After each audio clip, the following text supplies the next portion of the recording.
distensão abdominal, síndrome do intestino irritável e dieta FODMAPs. Você sofre de dor e inchaço abdominal, flatulência excessiva, fermentação intestinal e outros desconfortos intestinais? Então vamos aprender mais sobre a dieta FODMAPs, que sugere conseguir reverter esses problemas intestinais.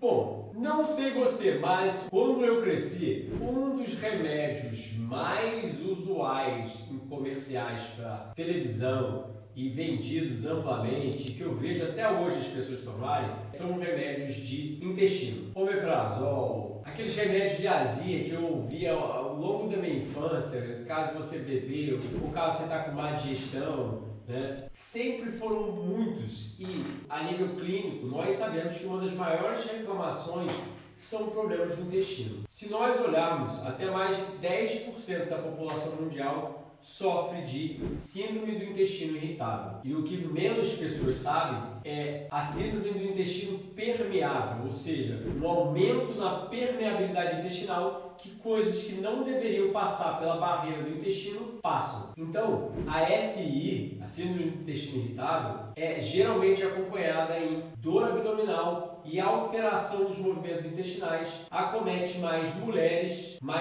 jovens de meia idade e não existe um exame específico para diagnosticar a doença. Então, recentemente na literatura, teve algo chamado de FODMAP Diet, ou seja, dieta que evita oligosacarídeos, disacarídeos, monossacarídeos, polióis fermentáveis, ou seja, açúcares que podem causar fermentação no seu sistema gastrointestinal e causar esses sintomas, que podem ser mal absorvidos no intestino e acabar fermentando no colo. Portanto, a ideia da dieta é remover esses alimentos que contêm uma grande quantidade desses sacarídeos, ou seja, desses açúcares que podem levar à fermentação no intestino e causar essa distensão abdominal. Remover esses alimentos com alto teor de FODMAPs durante um período de 6 a 8 semanas e depois lentamente reintroduzindo. Ou seja, seria uma dieta de eliminação. Você vai vendo o que vai causando problema e vai dando um tempo ao organismo para se recuperar e depois vai testando de novo se você consegue digerir ou não esse alimento. Então existem tabelas de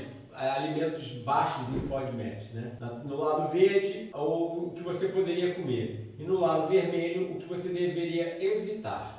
Bom, então qual é a dieta e o que seria um cardápio de FODMAPs? E quais seriam as recomendações usuais em uma dieta de FODMAPs? Se você tem síndrome do intestino irritável, mesmo sem uma dieta de FODMAPs, são recomendações usuais. Evitar álcool, remover glúten, possivelmente excluir alimentos ricos em FODMAPs até mesmo para o resto da vida, caso você tente reintroduzir eles e continue não digerindo direito. Por exemplo, alimentos como mel, cebola, alho, feijão, a castanha de caju, pistache, maçã, damasco, alimentos crucíferos como a couve-flor, ou seja, se acaba excluindo muitos alimentos ricos em micronutrientes, em importantes variedades e categorias de alimentos que têm funcionalidade da nutrição moderna. E aqui nessa tabela a gente pode ver que literalmente existem contrações anormais no intestino grosso, ou seja, no final do intestino. E quais são as causas usuais? Contrações musculares do intestino, erros do sistema nervoso, inflamação do intestino, infecções e alterações da microflora. E o tratamento usual seria uma dieta mais saudável, beber mais água, atividade física regular, massagem e medicamentos. Então, existem evidências científicas para uma dieta FODMAPs? Sim, existem já artigos sendo publicados sobre dieta FODMAPs e constantemente cada vez mais sugerida para o tratamento de síndrome do intestino irritável. Entretanto, como essa pesquisa alega, ainda faltam estudos de longo prazo com grande quantidade de pessoas, ou seja, estudos grandes, largos, randomizados e controlados para garantir que uma dieta FODMAP seria algo benéfico. E outras limitações que são levantadas seriam, às vezes, da adequação nutricional, como eu acabei de falar, nem me lembrava dessa parte do artigo, e dificuldade em ensinar as pessoas a dieta, em fazer elas manterem. Como aqui no canal você ouve muita coisa que é bem diferente de todo outro canal, Nesse vídeo não vai ser outra coisa, porque o que acontece é, pesquisas médicas e científicas e tudo que é recomendado por aí vem de uma visão alopática usual. Eu, tendo uma visão higienista, ou seja, de uma medicina de estilo de vida extremamente natural, um modelo criado por médicos americanos há 200 anos atrás, que vê o organismo como um todo e trata doenças como um todo, e não coisas unilaterais de forma míope, reducionistas, eu sugiro que nutrição não é comida, mas é estilo de vida. Ou seja, não adianta você focar só no alimento e evitá-lo, mas enquanto a pessoa ainda sofre de uma disbiose,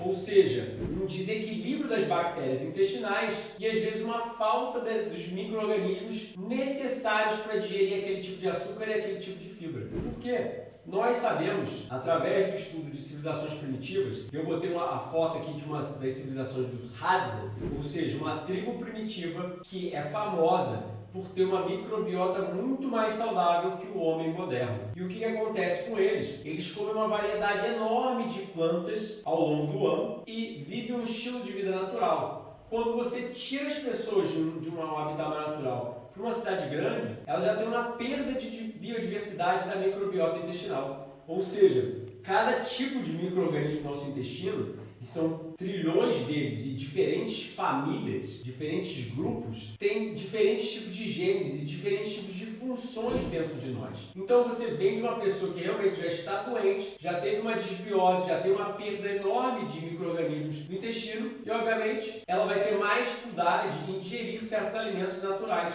E tem outras causas que a gente tem que levar em consideração, não só ignorar a patologia do paciente, ignorar todo o estilo de vida dele e tentar tirar alguns alimentos saudáveis da dieta dele. Ou seja, deficiência de vitamina B12, que é algo que bactérias saudáveis produzem no intestino e elas também necessitam para funcionar devidamente, pode levar, por exemplo, gastrite atrófica, que tem sintomas bem similares à síndrome do intestino irritável. O próprio aumento da hipersensibilidade alimentar, alergias alimentares e por aí vai. Ou seja, eu vejo vários pacientes, às vezes, têm alergia à banana há décadas. Será que a banana é a culpa da alergia dele? Ou será que é a saúde dele que está precária, então ele não consegue digerir banana? Porque eu não tenho alergia à banana. Às vezes você em casa não tem alergia à banana. Uma pessoa de muitas na civilização moderna tem alergia à banana, então a gente conclui que não é o alimento, mas sim a pessoa que está doente e que não está conseguindo metabolizar, digerir, processar aquela banana dentro dele. E depois de alguns meses de vida saudável, ela consegue voltar a reintroduzir aquele alimento sem nenhum tipo de desconforto. Então, como eu falei, existe uma perda de micro-organismos simbióticos na nossa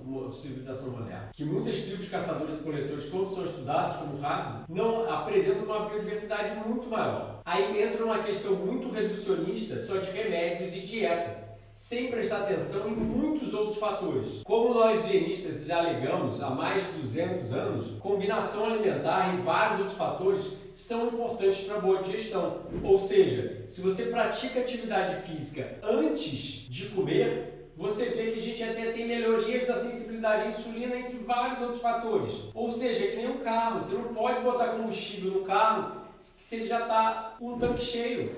Você tem que queimar aquele combustível para botar de novo, ou seja, a gente pode chamar de queimar para merecer. Você precisa merecer sua alimentação na natureza. Nenhum animal tem comida disponível e fica comendo o dia inteiro. Então a gente tem que levar em consideração que fermentação, má digestão, não é só culpa do alimento em si, mas é culpa de como você come o alimento. Ou seja, as pessoas misturam 20 ingredientes na mesma refeição, comem sem se exercitar, sendo que comeram uma grande refeição prévia, ou às vezes no jantar do dia anterior, e já acordam botando mais comida para dentro, sem nenhum tempo de descanso para o sistema gastrointestinal, que a crononutrição já tem vindo mostrando que é prejudicial comer à noite e prejudicial comer logo quando você acorda pela manhã, por vários fatores de um descanso ao organismo, uma autofagia, um processo de jejum intermitente de crononutrição importante. Então, muita coisa causa desbiose. Não é só o alimento errado, é o estilo de vida errado. Até mesmo as bactérias intestinais têm ritmo circadiano e podem estar desreguladas de acordo com o seu relógio biológico. Então eu até botei aqui uma tabela do higienismo de combinação alimentar, porque a gente sempre preferiu separar os alimentos por categoria e dá ênfase a comer mais de forma como os animais. É visto como coisa de charlatão, é visto como... Mas nenhum animal come 20 alimentos por vez até estar saciado. Eles comem um alimento por vez, ou seja, o chimpanzé chega debaixo de uma árvore de banana e come só banana. E aí a gente abre os artigos médicos científicos hoje em dia e eu volto a falar a mesma coisa. Tratar doenças não envolve só dieta e medicamentos, mas estilo de vida. Hoje em dia a gente já sabe que o ritmo circadiano, ou seja, esse relógio biológico que existe no nosso cérebro, que é sincronizado por várias coisas do seu dia a dia, principalmente luz e comida, quando ele está desincronizado, quando você fica acordado até a meia-noite, vários fatores que prejudicam, quando você janta muito tarde, por aí vai, o que acontece? Prejudica a motilidade intestinal e pode aumentar a patogênese da síndrome do intestino irritável. Então, os cientistas dessa pesquisa mudaram pessoas de uma dieta rica em fibra para uma pobre em fibra, rica em açúcar, ou seja, em carboidrato refinado. E no final das contas elas desenvolveram em pouquíssimo tempo sintomas correlacionados à síndrome do intestino permeável e reduziram a diversidade das bactérias intestinais, ou seja, algo muito importante para a saúde não só do intestino, mas como do organismo como um todo, e com isso aumentaram a permeabilidade intestinal, ou seja, o intestino se torna mais vazável, substâncias não desejadas vão parar no sangue e aí causam um desequilíbrio por si só. Então, como essa pesquisa mostra, dieta sem fibras causa a perda desses ácidos graxos de cadeia curta, ou seja, a fibra é necessária para a bactéria comer e soltar substâncias benéficas dentro de você, ou seja, cocô de bactéria, que é na verdade chamado de ácido graxo de cadeia curta, tem várias funções dentro do nosso organismo. Uma delas é formar essa barreira gastrointestinal para não causar esses problemas gastrointestinais. Em apenas 7 dias dessa dieta pobre em fibras, eles desenvolveram o intestino permeável, tendo sintomas gastrointestinais como inchaço e dor abdominal, que se resolveram completamente quando eles voltaram para a dieta rica em fibra e pobre em açúcar simples. Então o que eu sugiro, será que FODMAPs, uma dieta FODMAPs, é realmente a única solução para doenças intestinais? Nós devemos estudar dieta e nutrição humana olhando para a primatologia. A gente tem esse artigo da Catherine Milton, uma primatóloga que passa anos com chimpanzés na selva, estudando eles, e ela chega à conclusão que a ingestão de micronutrientes desses primatas é muito diferente a nós. Mas por que estudar primatologia? Como ela mesma alega, ao longo de milhões de anos de evolução, nós compartilhávamos a mesma dieta que eles e compartilhamos praticamente o mesmo DNA, 99% ou mais do nosso DNA, e até mesmo praticamente a mesma microbiota, os mesmos tipos de micro-organismos, composição, etc., vivendo no nosso intestino. Então, se eles comem uma dieta muito rica em frutos e vegetais, nós provavelmente também deveríamos. E ela publica outro artigo sugerindo o nome do artigo. A dieta de nossos ancestrais tem algo a nos ensinar, sugerindo que nós não somos criaturas únicas no planeta. Nós somos extremamente similares a eles e deveríamos comer de forma muito similar a eles. Mas depois de décadas de abuso ao nosso sistema gastrointestinal e prejudicando a saúde da nossa microbiota, porque o que a gente come alimenta elas. Então, se a gente come açúcar simples, gordura saturada e conservantes, entre várias outras coisas que prejudicam a microbiota, a gente está prejudicando a saúde delas. E aí depois, a gente não entende por que nosso sistema gastrointestinal responde tão mal a alimentos tão benéficos à saúde. Então, só para finalizar, estamos mais doentes que nunca e mais confusos do que nunca. Porque a gente fica doente e as recomendações é o quê? Tirar alimentos saudáveis das plantas, tirar alimentos crus, tirar alimentos que fermentam, sem olhar para o todo, sem olhar que nenhum tipo de doença é causada só por dieta. É causada geralmente por sedentarismo, exposição a toxinas ambientais, horário de sono, horário de janta e vários fatores que a gente teve e praticou ao longo de milhões de anos na natureza. Então, para olhar para a etiologia, ou seja, para a causa de uma doença, a gente não pode só culpar o alimento que fermenta, como se ele não causa problema em 90% da população, por que ele está causando problema nesses 10%? Será só o alimento que a gente deve limitar a pessoa? Será que é só uma falta de medicamentos também? Ou será que a gente deveria rever todos os fatores de estilo de vida, não só a dieta, mas como ela é consumida, o horário dela, a combinação alimentar, entre muitos outros fatores, perante a nossa visão higienista?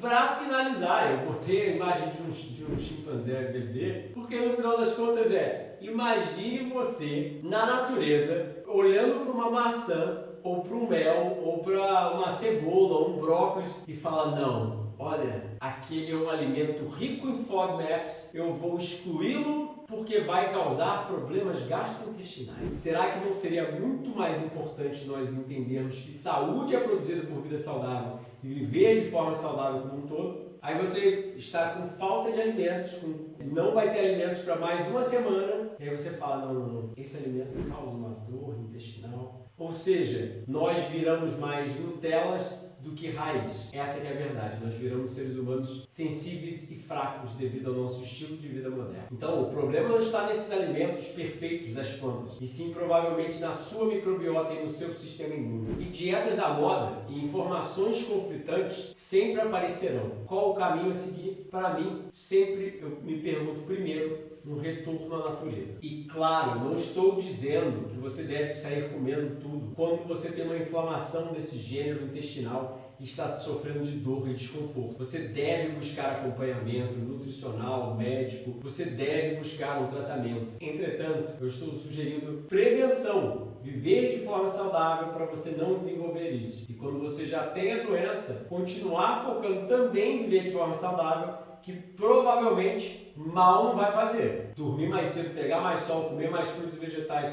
de acordo com o FODMAPs e por aí vai, mal não vai fazer. Gostou do vídeo? Você sofre de síndrome do intestino irritável, distensão abdominal, flatulências ou qualquer outro tipo de desconforto abdominal? Então comenta aqui embaixo, deixa eu saber e não se esquece, se inscreve no canal, aperta o sininho, comenta, compartilha e senta o dedo nesse like e envia para todo mundo que precisa ouvir essa mensagem de como comer melhor e como reduzir problemas gastrointestinais. E se você quer me ajuda como nutricionista clínico, tem nossos 9 livros já publicados, 5 cursos online, retiros semestralmente e meu atendimento nutricional presencial online. Muita saúde, frugal, do coração. Até a próxima.